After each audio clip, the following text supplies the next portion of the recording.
The battle near Toretsk has just ended. Smoke still hangs low over the ruined houses, and the echo of gunfire fades somewhere beyond the ridge. I'm moving through what used to be a quiet street, shattered glass underfoot, the smell of burned fuel everywhere. Azov soldiers are securing the area. Their voices cut through the static of radios and the hum of small drones circling overhead. Azov soldiers are clearing the area when they find movement inside a damaged house. A voice calls out. A Russian soldier hiding, wounded and terrified.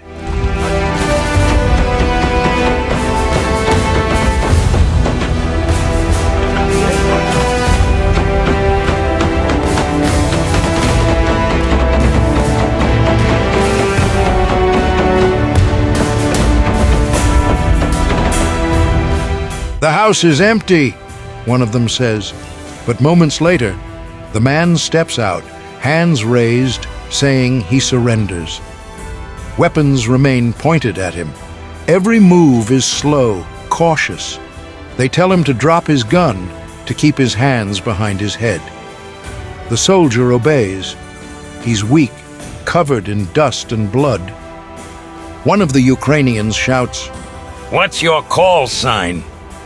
"How long have you been here?" The man hesitates. 3 days, he mutters, his voice shaking. They check his wounds, both wrists shot, his leg barely working. Despite the tension, one of the soldiers kneels down, pulls a tourniquet, and starts wrapping his arm.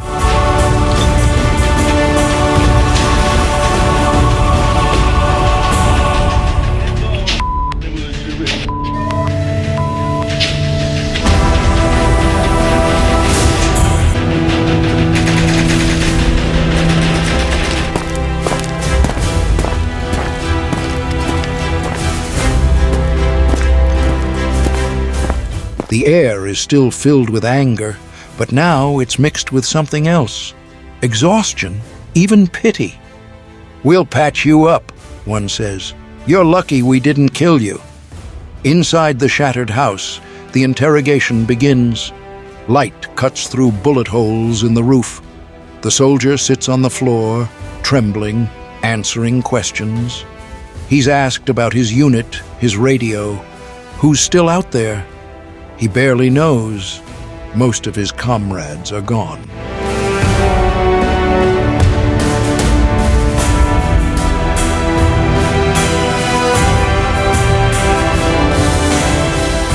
The Azov men keep their tone sharp but controlled. They want information, not revenge. Minutes later, the radio crackles again. Orders to evacuate the prisoner. "He's losing blood," someone says. "We need to move him now." They lift him carefully, leading him through the rubble. He limps, half-conscious, asking for water. "Walk, or you'll die," one of them tells him, pushing him forward toward the extraction point. Finally, they reach the road. A makeshift cart, a metal frame with wheels, waits nearby. "Get in," a soldier orders. The wounded man collapses into it.